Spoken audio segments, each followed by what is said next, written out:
Hi, thanks for meeting me today. Yeah, no problem. So can you tell me what brings you in today? Well, you know that my husband and I have been trying to have a baby, and my sister just had a baby last week, and it was diagnosed with DiGeorge syndrome, and I don't know that much about it, but I'm really worried that we can end up with a baby who's got some sort of an illness, and I just wondered if is this something that my baby can have? So DiGeorge syndrome is a deletion abnormality that occurs in the 22nd chromosome, and it's very unlikely that it is inherited. And it's also very, very uncommon, which is good news. What's deletion? What does that mean? Good question. So deletion means that a portion of the gene that should be there, so a portion of your DNA that should be there is missing, and it can cause a variety of abnormalities. Well, so my baby could, if I get pregnant, my baby could have that?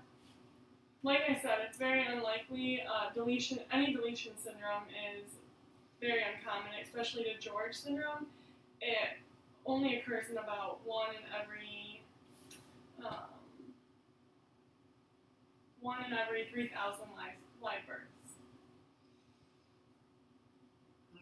So is there what's going to be wrong with her baby? I mean, they just told me DiGeorge syndrome, and she was crying, and I don't really know anything about it. So with deletion syndrome, it's also called Q22Q11.2 deletion syndrome. It's like the fancy name for it. You might hear some of the doctors call it that. It can cause an array of abnormalities. Some of the more common ones being a thymus deficiency, which, yeah. What's that mean? So I didn't know I had a thymus. It means that their immune system tends to be compromised, so they're a lot more prone to infections. Can also affect their calcium levels, which tends to be a problem when they're growing. Can you just give them Tums? Actually, yeah, that is a treatment for it. It's very good that you know that. And a big problem, more major complication is a heart problem, which ends up being a lot of times they tend to need open heart surgery within the first year of life. And usually if they make it past that marker, there's good outcomes. And you can see here that the physical abnormalities of DiGeorge syndrome aren't too severe. It's a lot of underdeveloped jawline, the thin upper lip, short nose, small eyes, low nasal bridge. So why did her baby have to stay in the hospital for so long? I mean, they just let her bring the baby home. Like I said, the immune system is compromised, and if they need open heart surgery, that leads to more complications because you're opening up the chest, which lets a lot of bacteria. So her baby didn't have open heart surgery. So are they going to have open heart surgery? Usually they determine that within the first couple weeks of birth, but that's something that you would have to talk to her and her doctor about. So, I mean, I'm still really worried that my baby could end up with this. Is there some way that I can be tested, or we can test the baby when I get pregnant? Yeah, there's a couple options. The less invasive one is called cell-free DNA testing, and what happens is it's called what? Cell-free. Cell-free DNA testing. So what we do when you're pregnant, you have some of that placental blood going about your own blood, and it contains some of the baby's DNA. so we can draw your blood and test some of the baby's DNA for any of the abnormalities like Q22Q or DiGeorge syndrome, rather. And if Can I be tested? Can you just test me and my husband to see if we can pass this on? there is testing for that. However, like I said, it's mostly just spontaneous. There's no cause. It happens during the fertilization process. But if your DNA testing, if the cell-free DNA testing does come back positive, or you want another procedure done, there is something called amniocentesis.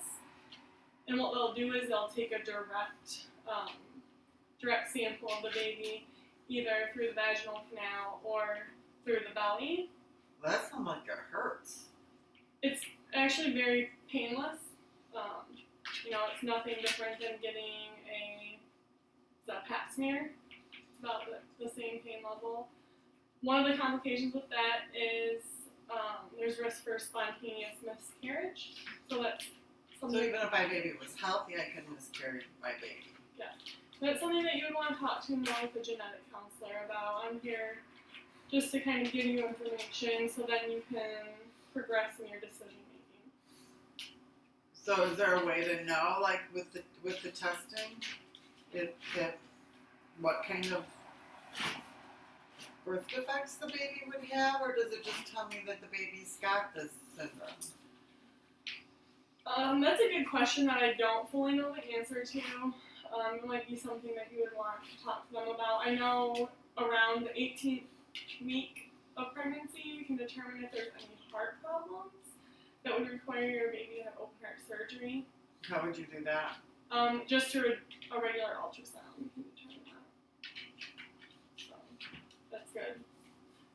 And if you wanted, I don't know how much information you said your sister has been given about. I think she's just in shock over all of it, and I'd like to support her, but like I said, I've never heard of it before. Yeah, it's good that you want to support your sister through this. It's something that is not easy to go through. And I want to make sure that I'm not going to pass it on to my baby. These are all very good concerns. Something I could give you some information that might help you provide support to your sister and maybe allow you to know what decision you want to make next. I would really like that because I feel like, she's going to need a lot of help, and I'm still, I know you said the odds aren't very good, but it's still, it's scary. I'm already, older in life to be having a baby, and then to know that, I knew about Down syndrome, but I didn't know about this. Yeah, it can be very shocking to learn about all these. And once you learn about one, it can progress to learning about more, and it can be scary.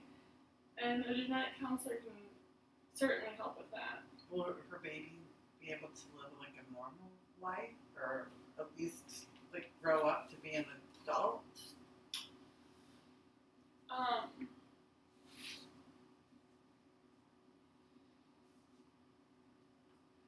There are plenty of people with DiGeorge syndrome that live a full and happy, normal life. That's good to know. And like I said, if you want some information about it, That would be great. Yeah, so I have a couple websites and support forums that you can look at there, and some of them are for people with DiGeorge syndrome, for families that have children with DiGeorge syndrome. I think that might be really helpful for her, and maybe I could go to some of those support classes.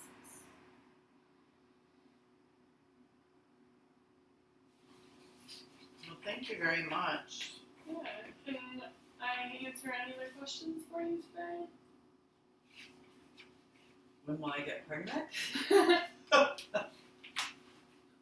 I guess you can't really answer that. No, thank you very much. I appreciate it. Absolutely. And I'm gonna go home and look some of this stuff up. Yeah, and we're here for you if you have any more questions. Okay, thank you very much. Absolutely. Thank you, Miss Albright. Thanks. Do we need it?